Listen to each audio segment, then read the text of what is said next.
Marchand de biens. Rien que le nom, ça fait un peu grincer des dents, non? On imagine tout de suite un profiteur, quelqu'un d'un peu sans scrupules. Mais si cette image, cette caricature, cachait en fait une réalité bien plus complexe. Allez, dans cette analyse, on va essayer de démêler le vrai du faux pour comprendre ce qui se cache vraiment derrière ce métier. Alors, mettons les pieds dans le plat tout de suite. Le marchand de biens, est-ce que c'est un prédateur de l'immobilier ou un solutionneur de problèmes? Est-ce que c'est vraiment ce personnage qui cherche à profiter des difficultés des gens ou est-ce que son rôle est finalement beaucoup plus constructif qu'on ne le pense? C'est la question qu'on va explorer ensemble. Bon, pour commencer, il faut absolument qu'on se penche sur ce fameux mythe. Cette image très négative, elle est tellement ancrée dans l'esprit des gens, il faut comprendre d'où elle vient si on veut pouvoir la déconstruire.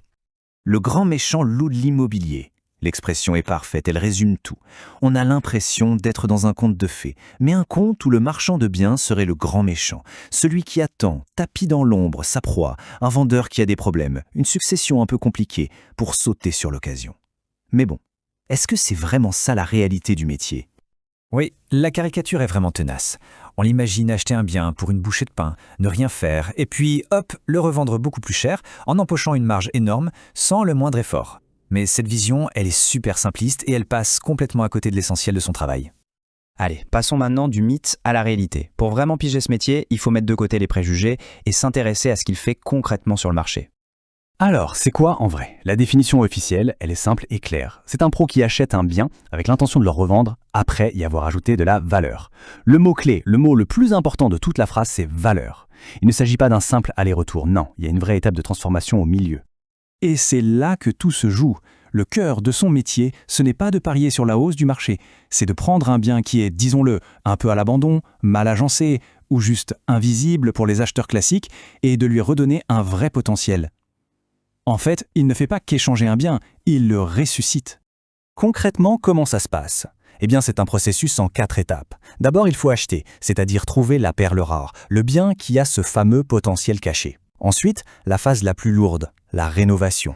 Et ça peut aller d'un simple coup de peinture à une restructuration totale de l'espace. Puis vient la valorisation. On s'assure que les travaux ont vraiment apporté un plus. Et c'est seulement après tout ça qu'arrive la revente. D'accord, mais alors, tout ce travail, quel effet ça a sur le marché immobilier dans son ensemble? Eh bien, loin de l'image négative, son rôle s'avère souvent plutôt bénéfique. L'impact, il est bien réel. Le marchand de biens, il agit un peu comme un catalyseur. Il remet sur le marché des logements qui dormaient, parfois depuis des années. Et en faisant ça, il améliore la qualité générale du parc immobilier. Il s'attaque à des problèmes très concrets, comme rénover ce qu'on appelle les passoires thermiques. Et c'est là que son rôle devient particulièrement crucial aujourd'hui. Avec toutes les nouvelles règles sur le DPE, beaucoup de propriétaires se retrouvent coincés avec des biens qu'ils ne peuvent ni vendre ni louer. Le marchand de biens, lui, c'est l'un des seuls acteurs qui a la capacité de prendre en charge ces biens compliqués pour les remettre aux normes. On pourrait croire que le seul vrai gagnant dans l'histoire, c'est lui. Mais quand on regarde de plus près, son intervention crée un cercle vertueux pour pas mal de monde sur le marché. Et ce qui est intéressant, c'est que les bénéfices sont partagés. Ce n'est pas une opération à sens unique. On a plutôt affaire à un écosystème où chaque partie prenante peut y trouver son compte. Regardons ça de plus près. Pour le vendeur, c'est souvent la solution miracle pour se débarrasser rapidement d'un bien qui est devenu un fardeau. Pour l'acheteur, c'est l'occasion d'avoir un logement clé en main, tout propre, moderne et surtout aux normes. Et pour le marché dans son ensemble, ça veut dire moins de logements vides et une amélioration de la qualité générale. Au final, tout le monde peut y gagner. Bon, on arrive au moment du verdict. Après avoir examiné tout ça, comment est-ce qu'on doit le qualifier, ce professionnel? Spéculateur? Rénovateur? La réponse, vous allez voir, est bien plus nuancée que ce qu'on imagine au départ. Mettons les deux visions face à face, c'est assez parlant. À gauche, on a le mythe, le prédateur qui vient en prendre de la valeur sur le dos d'un vendeur. Et à droite, la réalité, le rénovateur qui vient créer de la valeur là où il n'y en avait plus vraiment. La différence est fondamentale. Pour résumer, le marchand de biens, c'est un maillon essentiel de la chaîne immobilière. C'est bien plus qu'un simple commerçant. Il participe activement à la régénération de notre parc immobilier en transformant des biens obsolètes en logements de qualité prêts à vivre.